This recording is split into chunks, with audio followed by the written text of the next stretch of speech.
We were discuss about the elements of C block, है ना, इसमें ग्रुप 13 और ग्रुप 14 अपने सिलेबस में। तो अपना ग्रुप 13 चल रहा था। ग्रुप 13 में अपन some important compounds of boron की बात कर रहे थे। उसमें कौन कौन से कंपाउंड थे? सबसे पहले अपने पास था बोरेक्स। बोरेक्स की बात करें तो बोरेक्स का फॉर्मूला क्या था अपने पास? Na2B4O7.10H2O। Second compound is orthoboric acid, and third compound will be diborane.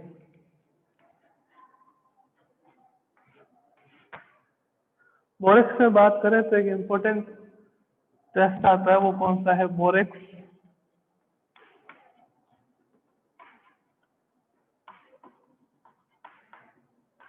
किसके लिए यूज करते हैं? ट्रांजिशन एलिमेंट्स के लिए, है ना, qualitative analysis for transition elements. उसके लिए अपन क्या करते हैं? बोरेक्स भी टेस्ट करते हैं। इसमें क्या रहता है कि Na2B4O7.10H2O को आप जब हीट करते हैं तो हीट करने पे किसका फॉर्मेशन होता है? Na2B4O7। ये क्या है आपके पास? Borax. It is sodium tetraborate, और जब इसको हीट करते हैं तो हीट करने पे आपको क्या मिलता है? NaBO2, 2NaBO2 plus B2O3, sodium metaborate and boric anhydride. It is combinedly known as borax bead. ये अपन ने कल करा था। उसके बाद अपन ने बात करी थी ऑर्थोबोरिक एसिड की। ऑर्थोबोरिक एसिड में इंपॉर्टेंट बात क्या थी? इंपॉर्टेंट बात ये थी कि जो ऑर्थोबोरिक एसिड है वो आपके पास एक Lewis acid, means orthoboric acid H+ ion donate नहीं करता है ना। एसिड कौन सा होता है जनरली? अगर अकॉर्डिंग टू अरेनियस देखें, दैट स्पीसीज या that compound which donate H+ ion are known as Lewis acid.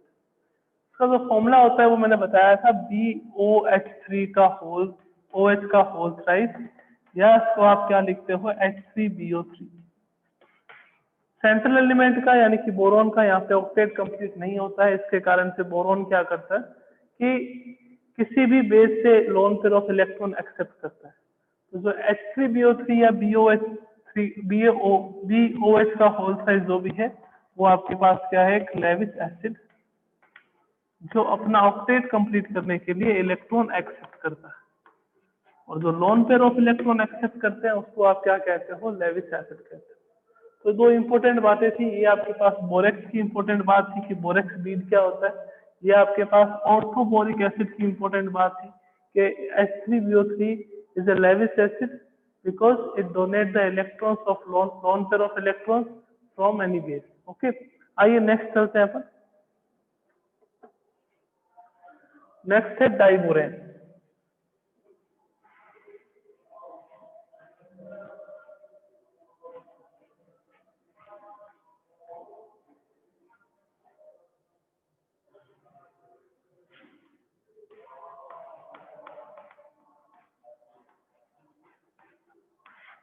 Diborane, diborane का फॉर्मूला क्या होता है? B2H6। Diborane is known as B2H6। Method of preparation देखते हैं कौन कौन सी है। Method of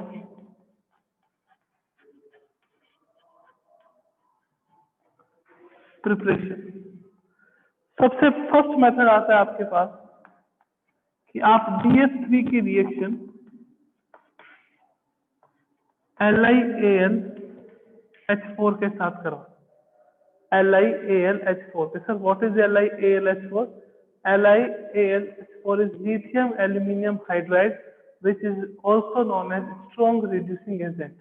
LiAlH4 is strong reducing agent 4BF3 की रिएक्शन 3LiAlH4 से करवाने पर आपको क्या मिलेगा? आपको मिलेगा B2H6 डाइबोरेन प्लस आपको मिलेगा LiF प्लस आपको मिलेगा AlF3। रिएक्शन बैलेंस करनी है, बोरोन आपके पास 4 है तो इसको 2 से मल्टीप्लाई कर दीजिए, है ना। आपके पास टोटल फ्लोरीन कितने हैं? 12 है। 12 में से आपके पास 3 यहाँ आ जाएंगे और आपके पास 3 एल्यूमिनियम यहाँ आ जाएंगे। ये reaction balance.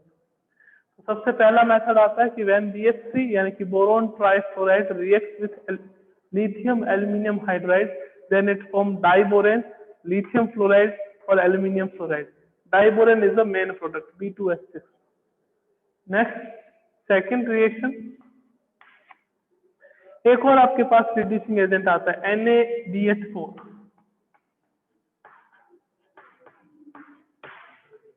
NaBH4 sodium borohydride, sodium borohydride. इसकी रिएक्शन अगर आप आयोडीन के साथ करवाते हैं I2 के साथ, 2NaBH4 की रिएक्शन I2 के साथ करवाते हैं तो आपको क्या मिलता है? B2H6 प्लस 2NaI प्लस, देखिएगा टोटल नंबर ऑफ हाइड्रोजन कितने हैं आपके पास? 8, 6 यहाँ कंज्यूम हो चुके हैं तो आपके पास क्या आ जाएगा? H2 गैस का formation.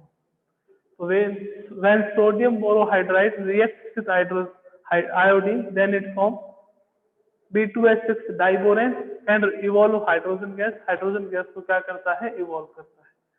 Sodium borohydride is also a reducing agent.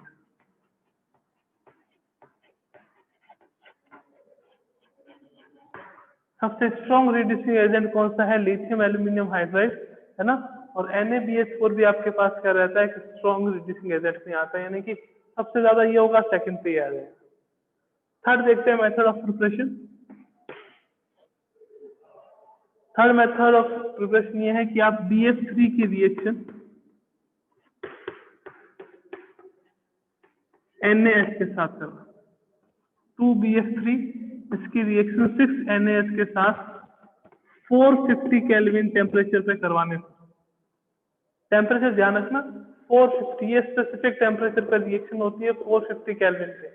When BF3 reacts with sodium hydride at 450 Kelvin temperature then it forms B2H6 plus 6NaH। तो 3 मेथड ऑफ प्रिपरेशन है। फर्स्ट है from lithium aluminium hydride, second है from sodium borohydride and third one is कि आपके पास BF3 की reaction sodium hydride से करवाने पर आपको किसका फॉर्मेशन होता है? B2H6 diborane plus sodium fluoride. Okay, तो ये आपके पास है डाइबोरेन के method of preparation.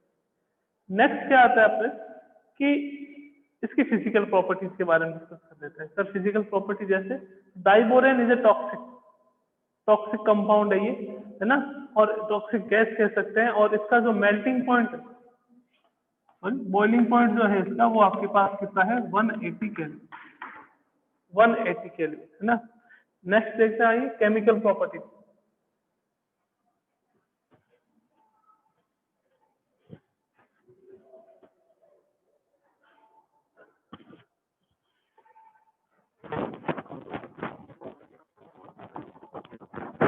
Chemical properties of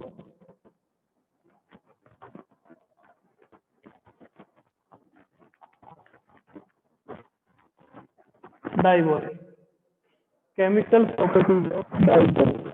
diborane की केमिकल प्रॉपर्टीज मीन्स कौन कौन सी केमिकल प्रॉपर्टीज शो करता है? सबसे फर्स्ट आता है आपके पास reaction with water, reaction with water. B2H6 diborane react करता है वाटर के साथ, H2O के साथ, तो किसका फॉर्मेशन करेगा? 2H3BO3 का फॉर्मेशन करेगा boric acid plus hydrogen gas evolve करेगा। यहाँ पे टोटल नंबर ऑफ ऑक्सीजन कितने? 6, यहाँ पे टोटल नंबर ऑफ ऑक्सीजन कितने? 6। टोटल बोरॉन आपके पास 2, टोटल नंबर ऑफ बोरॉन आपके पास 2, टोटल नंबर ऑफ हाइड्रोजन 6 और 12 आपके पास कितने हुए 18। यहाँ पे कितने यूज हो रहे हैं आपके पास 6, तो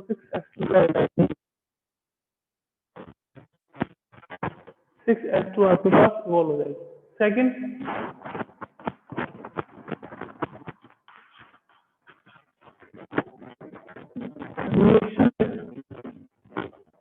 बेस, बेस के साथ रिएक्शन, बेस के साथ जैसे आपके पास क्या करेगा, बेस तो lone pair of electron accept करेगा और एक्सेप्ट करके एक एडिशन प्रोडक्ट का फॉर्मेशन करता है। जब भी डाइबोरेन की रिएक्शन आप बेस के साथ करवाते हो, जैसे आपके पास आ गया NMe3, NMe3 मीन्स कि मैं NH3 की जगह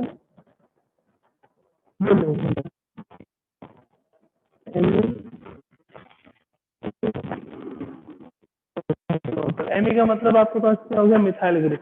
तो अगर ये इससे रिएक्शन करता है तो एक एडिशन प्रोडक्ट का फॉर्मेशन करता है।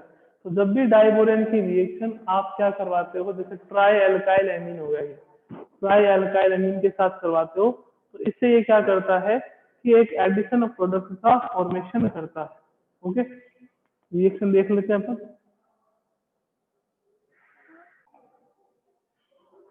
रिएक्शन विथ बेस है ना, NE3 के साथ मान लीजिए रिएक्शन करवाते हैं। सर NH3 के साथ क्यों नहीं करवाते, तो NH3 के साथ इसकी रिएक्शन अलग होती है, वो अपन करेंगे next. Reaction with liquid ammonia, अभी जो रिएक्शन है वो आपके पास बेस के साथ, जैसे जिसके पास lone pair of electron contain हो NH3 के अलावा, NH3 के अलावा यानी कि अमोनिया के अलावा जिसके पास लोन पेयर ऑफ इलेक्ट्रॉन हो, जैसे कार्बन मोनोऑक्साइड के साथ रिएक्शन करवा दो, जैसे NMHC के साथ रिएक्शन करवा दो, तो उसके साथ रिएक्शन करके ये एक एडिशन प्रोडक्ट का फॉर्मेशन करता है। तो रिएक्शन के स्टेप देखो, BPH6 प्लस 2NMe3, इसका फॉर्मेशन होगा 2BH3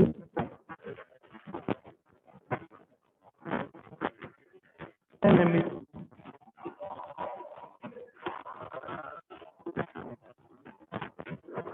addition compound,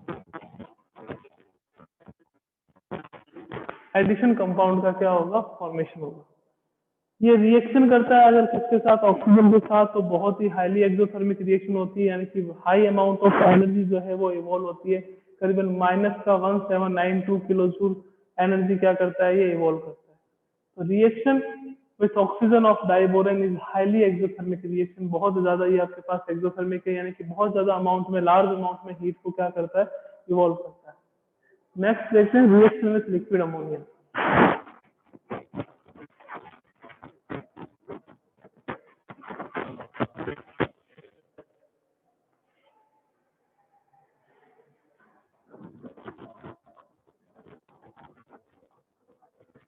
reaction with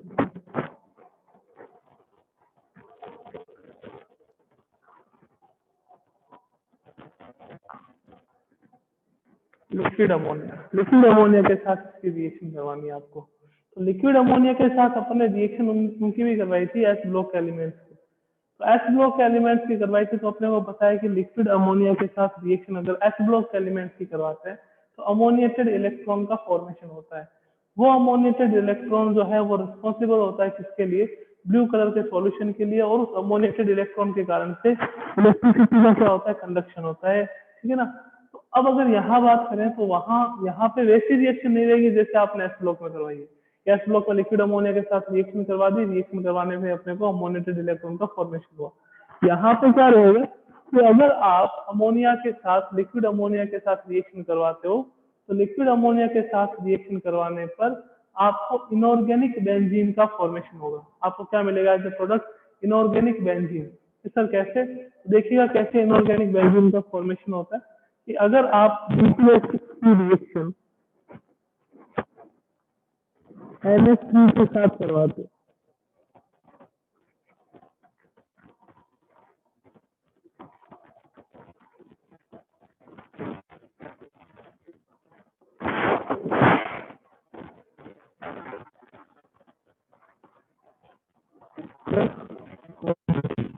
का फॉर्मेशन होता है। जब आप उसको हीट करते हो तो हीट करने पर आपको क्या मिलता है, इनऑर्गेनिक बेंजीन का फॉर्मेशन होता है। इनऑर्गेनिक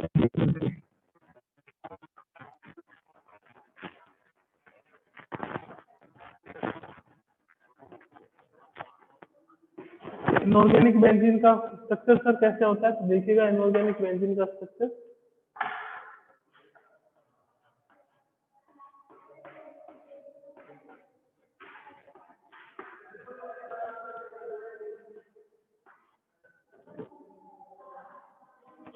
एंड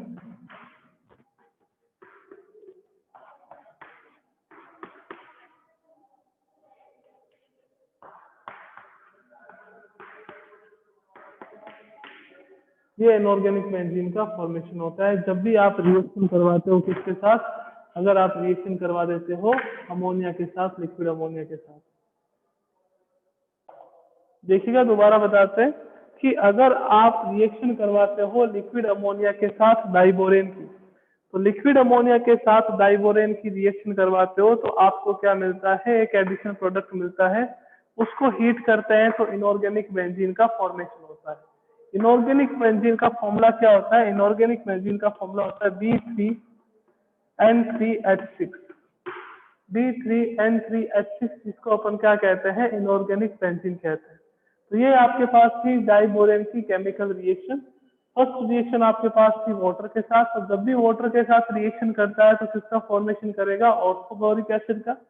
सेकंड रिएक्शन अपने पास थी कि किसी आप बेस के साथ करवा दीजिए जिसके पास लोन पेयर ऑफ इलेक्ट्रॉन हो, तो एडिशन प्रोडक्ट का फॉर्मेशन होता है। अगर आप लिक्विड अमोनिया के साथ रिएक्शन करवाते हो तो लिक्विड अमोनिया के साथ रिएक्शन करने पर पहले ये प्रोडक्ट मिलता है, उसको अगर आप हीट करते हो तो किसका फॉर्मेशन होता है? इनऑर्गेनिक बेंजीन का। एक रिएक्शन थी आपके पास ऑक्सीजन के साथ, तो अगर आप डाइबोरेन की रिएक्शन ऑक्सीजन के साथ करवाते हैं तो ऑक्सीजन के साथ करवाने पर आपको एक ऑक्साइड का फॉर्मेशन होगा और उसके साथ क्या होगा कि हाईली एक्सोथर्मिक रिएक्शन होगी, यानी कि बहुत लार्ज अमाउंट में हीट क्या होती है? इवॉल्व होती है when the oxygen reacts with diborane. Okay, अब बात करते हैं कि डाइबोरेन की स्ट्रक्चर कैसी रहती है। What is the structure of diborane?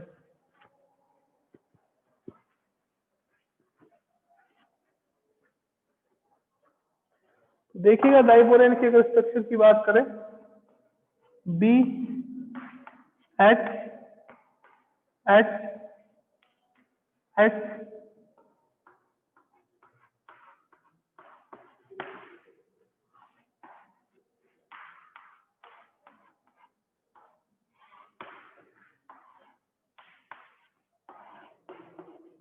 ये डाइबोरेन की स्ट्रक्चर होती है। डाइबोरेन में एक बनाना बॉन्ड प्रेजेंट होता है।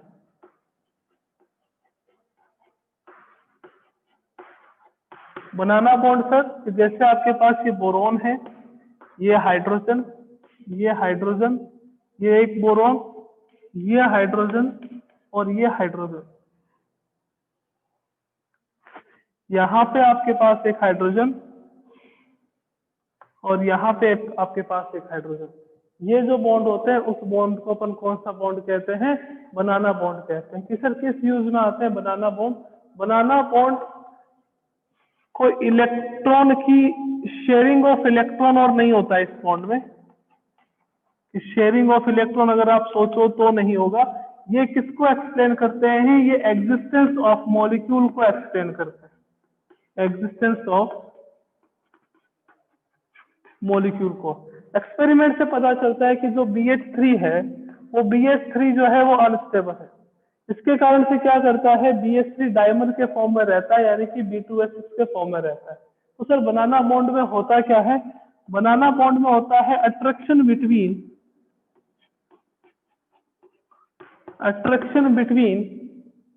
Bond pair of electron and vacant orbital. Attraction between bond pair of electron and vacant orbital. तो सर कैसे? तो देखिएगा, यहाँ पे बोरोन, यहाँ पे हाइड्रोजन। ओके, ये बोरोन का इलेक्ट्रॉन, ये हाइड्रोजन का इलेक्ट्रॉन, ये आपके पास क्या हो गया? Bond pair. ये आपके पास बोरोन का यहाँ पे क्या है? Vacant orbital. तो bond pair of electron and vacant orbital के बीच में जो अट्रैक्शन फोर्स होता है उसके कारण से किसका फॉर्मेशन होता है? बनाना बॉन्ड का। बनाना बॉन्ड में ऐसा नहीं होता कि कोई इलेक्ट्रॉन की शेयरिंग होती हो, इलेक्ट्रॉन की शेयरिंग से मॉलिक्यूल स्टेबल होता हो, बिकॉज अपने को भी पता है कि हाइड्रोजन जो है वो एक ही बॉन्ड का फॉर्मेशन कर सकता है। तो ये क्या है, attraction between bond pair of electron and vacant orbital. Vacant orbital जो सेंट्रल एटम है, यहाँ पे बोरॉन, यहाँ पे भी बोरॉन, तो उसके वैकेंट ऑर्बिटल और उसके बॉन्ड पेयर ऑफ इलेक्ट्रॉन के बीच में अट्रैक्शन फोर्स है, उससे किसका फॉर्मेशन होता है, बनाना बॉन्ड का। और बनाना बॉन्ड किसके बारे में बताता है, एक्सिस्टेंस ऑफ मॉलिक्यूल के बारे में। BH3 अनस्टेबल होता है, क्यों अनस्टेबल होता है, क्योंकि यहाँ पे सेंट्रल एलिमेंट का ऑक्टेट कंप्लीट नहीं होता, तो ये किसकी फॉर्म में रहता है, B2H6 की फॉर्म में।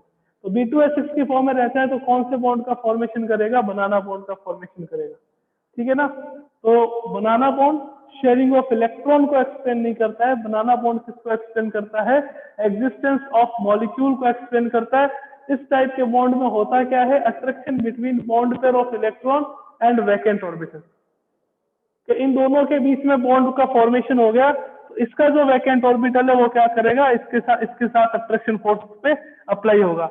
इन दोनों के बीच में बॉन्ड का फॉर्मेशन हो गया, तो इस बोरॉन का जो आपके पास वैकेंट ऑर्बिटल है वो इस बॉन्ड पेयर से अट्रैक्ट होगा, ताकि मॉलिक्यूल की एग्जिस्टेंस को एक्सप्लेन कर सके। ओके,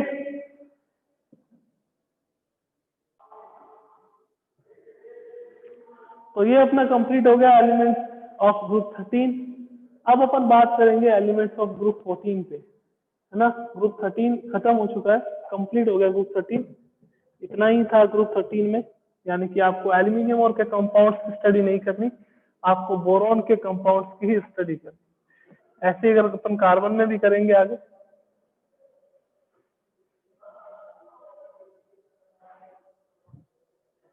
नेक्स्ट है अपना टॉपिक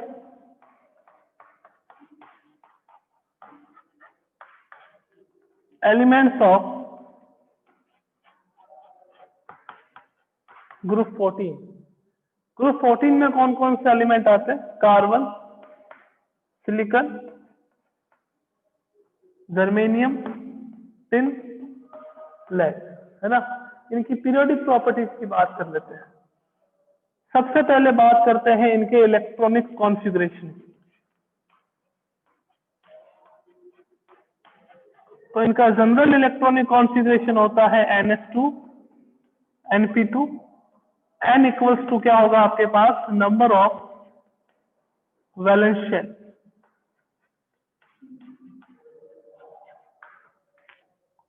सेकंड आता है अपने पास atomic radius.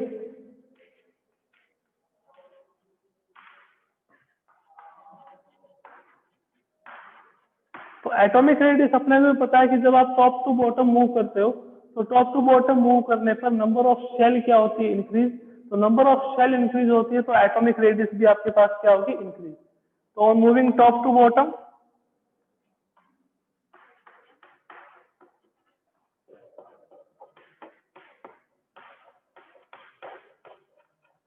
on moving top to bottom,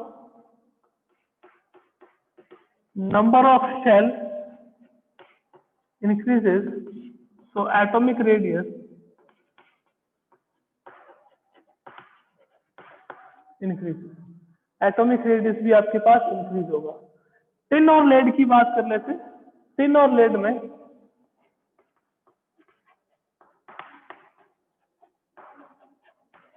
atomic radius slightly increase.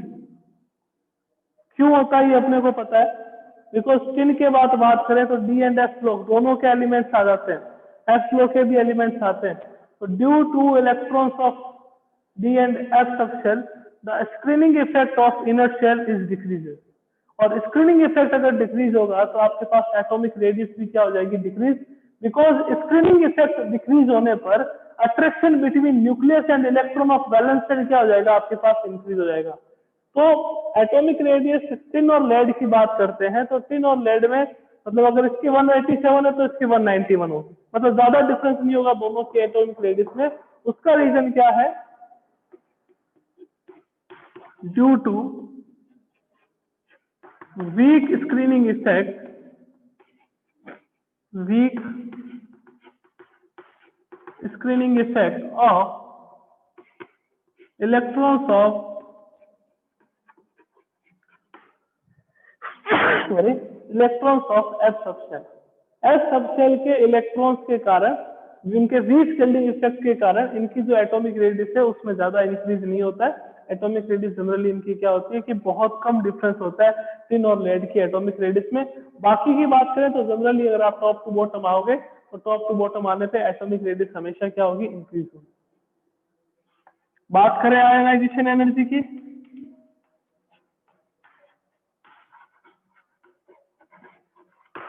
Ionization energy आपको पता है जनरली टॉप टू बॉटम आने पे क्या होती है कि sir generally top to bottom आने पे आयनाइजेशन एनर्जी डिक्रीज होती है। बट यहाँ पे थोड़ा सा एक्सेप्शन आ जाता है, लेड की ज्यादा हो जाती है, टिन की कम हो जाती है because of weak shielding effect. तो आयनाइजेशन एनर्जी ऑफ लेड जो है वो ज्यादा रहती है किससे, टिन से। नेक्स्ट आता है आपके पास इलेक्ट्रोनेगेटिविटी।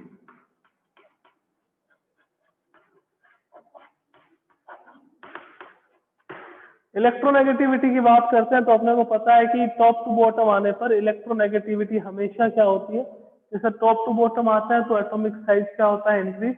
एटॉमिक साइज अगर इंक्रीज होगा तो इलेक्ट्रोनेगेटिविटी क्या होगी, डिक्रीज। जो एक्सेप्शन था वो पहले था अपने पास कौन से में, बोरॉन फैमिली में। वहां पे इलेक्ट्रोनेगेटिविटी क्या हो रहा था, गैलियम के बाद इंक्रीज हो रही थी, है ना, गैलियम, गैलियम के बाद इंडियम, इंडियम के बाद हेलियम, है 1.6, 1.7, 1.8। यहाँ पे ऐसा नहीं होता, टॉप टू बॉटम आने पर ईएन की वैल्यू क्या होती है, डिक्रीज, बिकॉज एटॉमिक साइज क्या होता है, इंक्रीज। तो सर वहां ऐसा क्यों हो रहा था, वहां ऐसा इसके कारण से हो रहा था क्योंकि वो आपके पास डी ब्लॉक के जस्ट बाद ये एलिमेंट्स आते हैं तो उसमें जो स्क्रीनिंग इफेक्ट है वो ज्यादा कम होता है, उसके कारण से attraction between nucleus and valence shell electron increase हो जाता है, तो एटॉमिक साइज थोड़ा सा क्या होगा, डिक्रीज। तो उसके कारण से वहां ऐसा हो रहा था। यहाँ आपके पास ये चार प्रॉपर्टीज हो गई। First electronic configuration NS2 NP2, यानी क्या होता है आपके पास, number of valence shell, atomic radius on moving top to bottom, number of shell increases, तो atomic radius is also increases. Atomic radius tin और लेड की जो एटॉमिक रेडियस है उसमें बहुत कम डिफरेंस होता है because of weak screening effect of electrons of s subshell. Ionization energy अपने को पता है क्या होती है कि इलेक्ट्रॉन रिमूव करने के लिए जिस एनर्जी की रिक्वायरमेंट होती है उसको अपन आयोनाइजेशन एनर्जी कहते हैं, और ये एटॉमिक रेडियस के रेसिप्रोकल होती है। Electronegativity is the tendency of element to accept the electrons of covalent bond is known as electronegativity। Okay, तो ये इसकी आपके पास पीरियोडिक प्रॉपर्टीज थी। नेक्स्ट डिस्कस करेंगे अपन अभी केमिकल प्रॉपर्टीज के बारे में।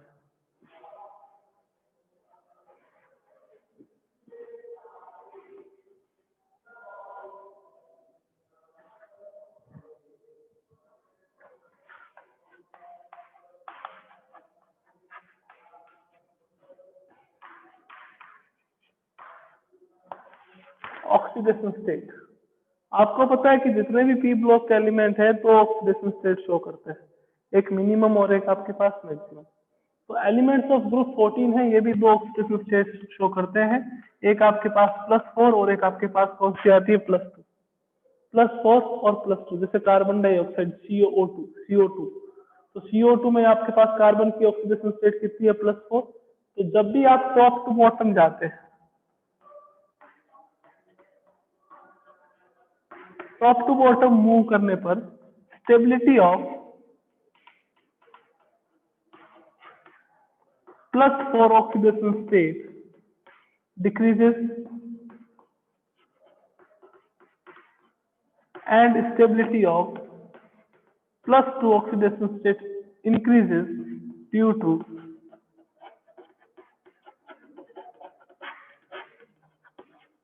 inert pair effect। Due to inert pair effect. Inert pair effect मैंने आपको बताया था क्या होता है कि जब टॉप टू बॉटम मूव करते हैं तो on moving top to bottom due to weak screening effect और weak shielding effect, the attraction between nucleus and electrons of valence s subshell increases। Due to this reason, the electrons of valence s subshell do not participate in the bond formation. So these are known as inert pair, and due to these inert pair, the oxidation state of element is minimum oxidation state of the element is stable and maximum is less stable। तो इस effect को आप क्या कह देते हो, inert pair effect कहते हैं कि जब आप टॉप टू बॉटम मूव करते हो तो वीक शील्डिंग इफेक्ट के कारण न्यूक्लियस और वैलेंस शेल का जो इलेक्ट्रॉन है, वैलेंस एस सब शेल का जो इलेक्ट्रॉन है, उनके बीच में अट्रैक्शन फोर्स बहुत ज्यादा होता है। अट्रैक्शन फोर्स अगर इंक्रीज होगा तो वो एस सब शेल जो है उसके इलेक्ट्रॉन बॉन्ड फॉर्मेशन के लिए अवेलेबल नहीं होंगे। अब ये बॉन्ड फॉर्मेशन नहीं कर रहे हैं तो इसके कारण से इसको आप इनर्ट पेयर कहते हो, और इसके कारण से, इस इनर्ट पेयर के कारण से क्या होता है कि मिनिमम ऑक्सीडेशन स्टेट स्टेबल हो जाती है और मैक्सिमम वाली अनस्टेबल हो जाती है। तो इस रीजन से, इस कारण से इस इफेक्ट को अपन क्या कहते हैं, इनर्ट पेयर इफेक्ट कहते हैं। तो due to inert pair effect the stability of +4 oxidation state decreases and the stability of +2 oxidation state increases. Okay, तो कल अपन डिस्कस करेंगे इसकी केमिकल प्रॉपर्टीज के बारे में, एलोट्रोप ऑफ कार्बन के बारे में और कार्बन के कुछ कंपाउंड्स के बारे में। होप तो कि कल ये चैप्टर कंप्लीट हो जाए, अदरवाइज एक दो क्लास और है उसमें चैप्टर कंप्लीट हो जाएगा। ओके, बाय, टेक केयर, मिलते हैं कल।